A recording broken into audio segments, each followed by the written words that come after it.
Patients often view the actual physical examination with concern. They feel vulnerable, physically exposed, apprehensive about possible pain, and uneasy about what the clinician may find. At the same time, they appreciate the clinician's concern about their problems, and they respond to your attentiveness. The skillful clinician is thorough without wasting time, and systematic without being inflexible.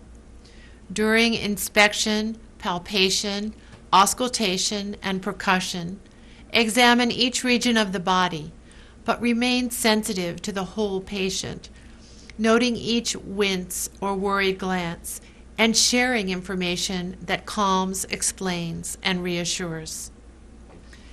Tell the patient when you are moving from one segment of the examination to the next. Throughout the examination, be gentle, but don't be afraid to cause discomfort when it's warranted. Earlier, I spoke about the importance of courtesy. During the examination, you demonstrate this in many ways. For example, simply by washing your hands in the presence of the patient, you show respect right from the start, which helps set the tone for the remainder of the examination. When examining the abdomen, warm hands and a warm stethoscope are minor but significant reassurances of your intention to do no harm. Likewise, avoid long fingernails and offensive colognes or perfumes, and always remember to observe the patient's face closely for signs of discomfort. Your approach to the patient should also minimize the number of times you ask the patient to change positions. This not only saves the patient from an inconvenience, it also reassures the patient that you are a trained, decisive professional. You send the same message of courtesy and authority when you are clear and unambiguous in your directions or explanations. If you leave the room, make sure your patients know if they are to wait or whether they are to get dressed and return to the waiting room. Few requirements of the examination distress patients more than the need for them to disrobe or change into a revealing gown.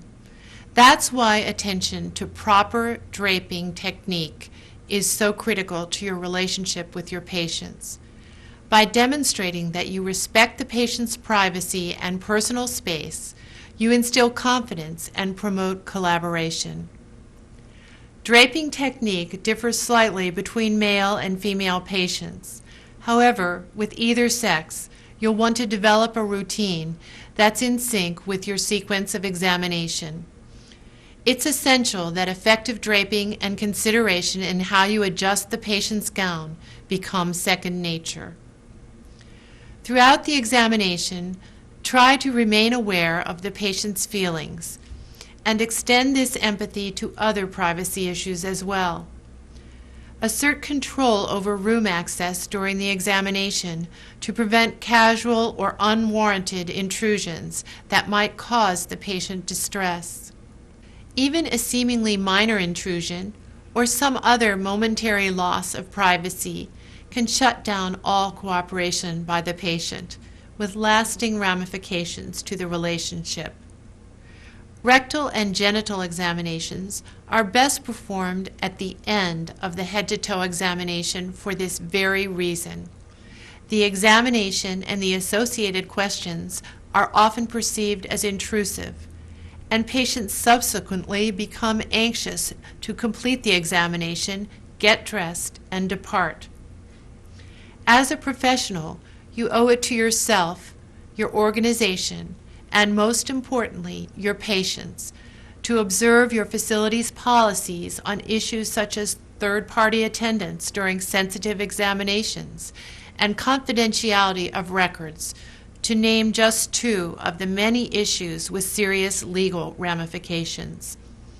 Over time, the laws and regulations that serve both you and the patient tend to evolve, and a key ingredient in your approach to your patient is to always be aware of and adhere to the rules that govern our profession.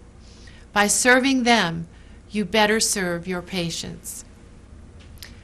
Few clinical techniques are as critical to a successful relationship as how you handle the discovery of positive findings. As a beginning clinician, be judicious whenever you consider sharing findings with the patient. After all, you are not the patient's primary caregiver, and your views may be conflicting or in error. As you grow in experience and responsibility, sharing findings will become more appropriate. If the patient has specific concerns, you may even provide reassurance as you finish examining the relevant area. Be selective, however. If you find an unexpected abnormality, you may wish you had kept a judicious silence.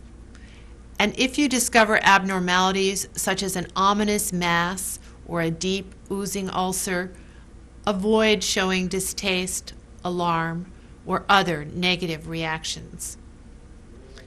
Whether you find an abnormality or not, there will be occasions when you will spend an unusual amount of time on one area of the examination, enough time so that the patient might become alarmed. At such times, a few words of reassurance may be all it takes to set the patient's mind at ease. Finally, remember that your relationship with the patient will be ongoing. Reassure the patient that you are committed to continuing care and that you will follow up on any concerns. It's sometimes easy to forget that patients have a life beyond the examination room. Their own medical care, no matter how critical it may be, is not always their first priority. They look to us as healthcare professionals for leadership and understanding. At the same time, we can forgive our patients if sometimes they believe that their own particular case should occupy our every waking moment. So in your approach to the patient, try never to forget that each and every patient is unique and important, deserving of all our respect as well as all our skill.